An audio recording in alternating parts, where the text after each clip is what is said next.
The Black Spades, hold on, give me 1 minute. 1 minute.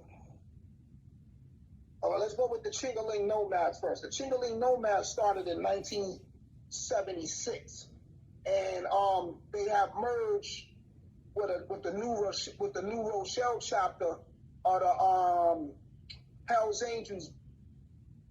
The New Rochelle chapter of the Hell's Angels started in 1974. The Chingalings started in 1976. They merged together with that Hell's Angels chapter, and they've been thriving ever since. Hell's Angels don't allow black people in their clubs. The Chingaling Nomads was Latinos and white dudes and stuff like that. They based on East Tremont and by Twin Parks. 180th Street by Twin Parks, by East Tremont over there. I forgot what specific street. They clubhouses over there. They got the big Chingaling mural on the wall and everything. So we got the Chingaling Nomads. The Black Spades was invented in 1968. You know, and the founders was Guru, and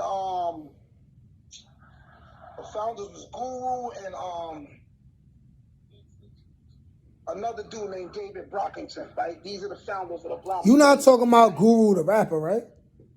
No, not Guru the rapper. This is 1970. And I'm gonna tell you this: Guru the rapper ain't even from New York. He's from Boston, and DJ Premier's from Texas. Word. They formed Gangstar. When they formed Gangstar, they moved to New York because in the 80s and in the early 90s, all the record labels was in New York City. But DJ Premier is responsible for crafting some of the boom bap New York style, or the gritty New York sound, right? So the Black Spades started in 1968. We had the Savage Nomads, which was mostly Puerto Ricans and African Americans. The Savage Nomads was they was created in 1967. Then you had I'm gonna get into one more game. You had the Bachelors. I'm gonna tell you why the Bachelors was important. Now I'm little at the time. I'm born in '76. So when all this shit is going down, I'm a baby, but this is my mother's era. But you still was seeing these colors. They call them flying sleeves, and the reason why they call them flying sleeves because they didn't have no sleeves on their vests. Like how the Warriors, they have no sleeves on their vests. They call them flying sleeves. They got a documentary on YouTube called Flying Sleeves, flying cut sleeves, right? So when dudes say they fly their colors, that means you rocking your shit. You ain't tucking it or nothing. My colors fly high and all that shit, right? Like how Jim Jones said, fly high, balling and all that. Yeah. So you had, I'm gonna tell you why the Bachelors was important, because you had the Cypress Bachelors, which was from Cypress Avenue.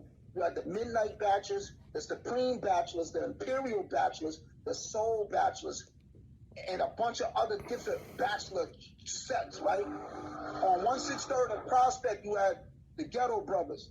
The Ghetto Brothers had the little version of them, a little brother club called Roman Kings. So you got all these gangs, the Javelins from 174th and Davidson, you got Casanova all over. You got different gangs, the Ball Busters, Fordham Road Baldies. Now, all these gangs protected their community and their neighborhood.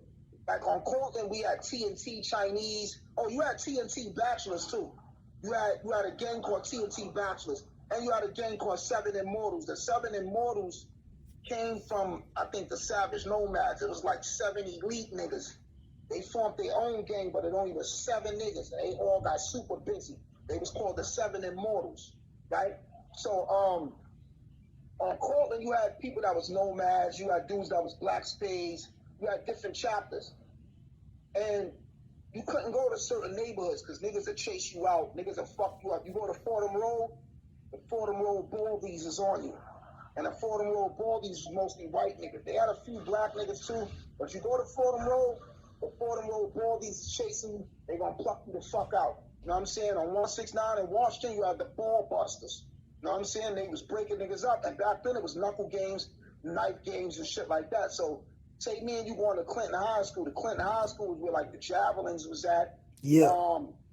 You had the Javelins. You had the Skulls. A lot of Savage Skulls went there because their headquarters is on 170 and Walton Ave. So, we might go to Clinton, but we might be we might be part of the Cypress Bachelors. We from Cypress Ave, and we get into some shit with the javelins. Sometimes it'll be even where it'll be 8 of our members and 8 of their members, and the nigga might be like, yo, let them shoot one-on-one so this shit don't turn into a family feud. And niggas will pick their poison. Niggas will decide, yo, we gonna go knuckle to knuckle, knife to knife, bat against bat, whatever. Niggas get busy. Niggas was getting broke up, bro. So the reason why we made hip hop come together, because you got this thing called the Whole Avenue Peace Meeting. And the Whole Avenue Peace Meeting was because how the Whole Avenue Peace Meeting started was because the Black Spades was going to fight the Savage Nomads by Bronx Regional. They was going to fight by Bronx Regional. When you go behind Bronx Regional, there's like steps that go down, and you could walk to Intervale. So the Black Spades was going to fight the Savage Nomads, and the Peacekeepers tried to get involved. There's a gang called the Peacekeepers, and the Ghetto Brothers and the Peacekeepers was like the same. They was like allies. They had a member called Black Benji. He tried to get in and intervene. So say I'm Army of Allah, and I'm trying to get in the middle between the YGs and the OGCs going to war, right? One of the Savage Nomads killed Black Benji. They body. Get the fuck out of here. Mind your business. You know what I'm saying? When they killed them, that raised a lot of attention for all the gangs, because it was like, damn, y'all killed a good nigga. Like, he wasn't even on no tough type of shit. He wanted us to be united and everybody to be one. So, a lot of heat came down on the Savage Nomads and the Black Spades from the cops and from different gangs.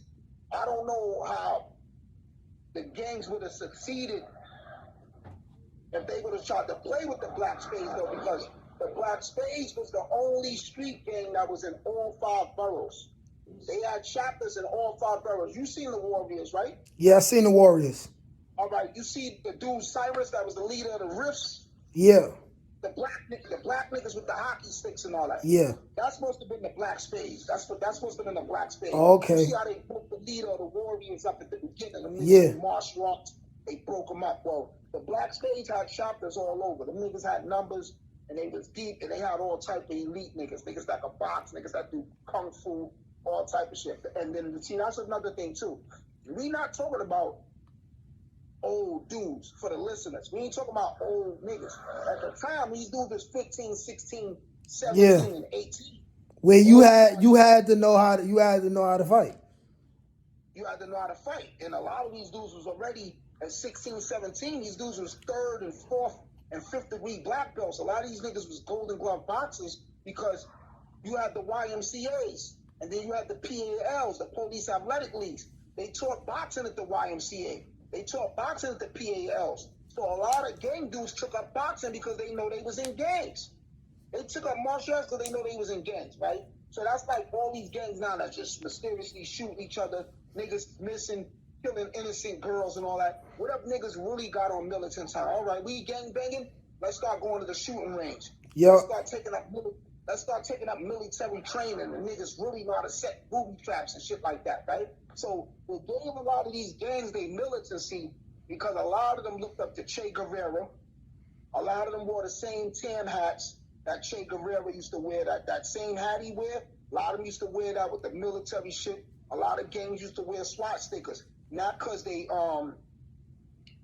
was supporting white supremacy, but the Nazis, first of all, the Nazi SWAT sticker. Yeah, they got that from somebody else, right? Yeah, it go back to Egypt anyway, and then China used it, but you will see it in karate movies too, but it's in reverse. It's the opposite way. But, they used to wear the SWAT stickers because they respected the militancy of Hitler, how organized the Nazis was. Hitler was a great war general. He's in my top 10 greatest war generals. He was. He was a different movie. To get all them type of men on one type of timing and to conquer as much land that he conquered, he easily, right? So a lot of them read Mote Sung, Art of War, Machiavelli, the Priest. Even though these dudes were 15 and 16 and 17, they was tapped in with communism, revolution, war, imperialism. They studied all of this. So they understood this even at 15, 16, 17, right? So when Black Benji died, all the gangs called for a truce. And the reason why they call it the Hoab Peace Treaty meeting because they all met up at the YMCA on 173rd and Hoe Avenue. You know what I said? Yeah. Yeah, they met inside that YMCA on Hoe Avenue. All the gangs, like they brung like, it was like the top 5 niggas from each gang, some shit like that. And about what year was this? This is 1974, I think. Hold on. This was December 8th, 1971. Okay. December 8th, 1971. So this is during my mother's age. My mother had me when she was 15. So, damn, my mother was like fucking 10. You know what I'm saying? Yeah. You know, and I'm going to tell you, shit was real back then because you couldn't come like Eagle Avenue. You know where Eagle Avenue is at, right? So you got Eagle Avenue. Eagle Avenue was the Roman kings, right? It was the Roman kings. So we might be going through Eagle to see a chick. Next thing you know, niggas will start chasing us out the blue, right? Or when you go through certain hoods, niggas might tell you, yo, reverse your vest. Turn your vest inside out. Yeah. So that's like tucking your colors. But if I turn my vest inside out, you can't see the Army of Allah on the back of my vest. Now I'm not turning my vest inside out. That's like a nigga not, you know, that's like a nigga tucking his flag. You're getting kicked out the game. Yes. You might get kicked out. You might get kicked out your neighborhood. Niggas might fry you every day, beat you up, fuck you up. Facts. So, you know, niggas ain't tucking their colors in. So that's how wars came too. But the gangs protected their community. You had youth patrol and stuff like that. So dudes would go up and down their buildings, something kind of like how the Guardian Angels was, but Guardian Angels is pussy and they rats. But they had similar protocol to the Guardian Angels in regards to the safety and the awareness of their community, patrolling the staircases of the buildings, checking the rooftops, making sure nobody gonna rob our grandmothers and our mothers get home safe, and helping women with the bags, right? Yeah. So that's real similar. That's real similar to, I guess, how they say the Bloods and Crips was formed.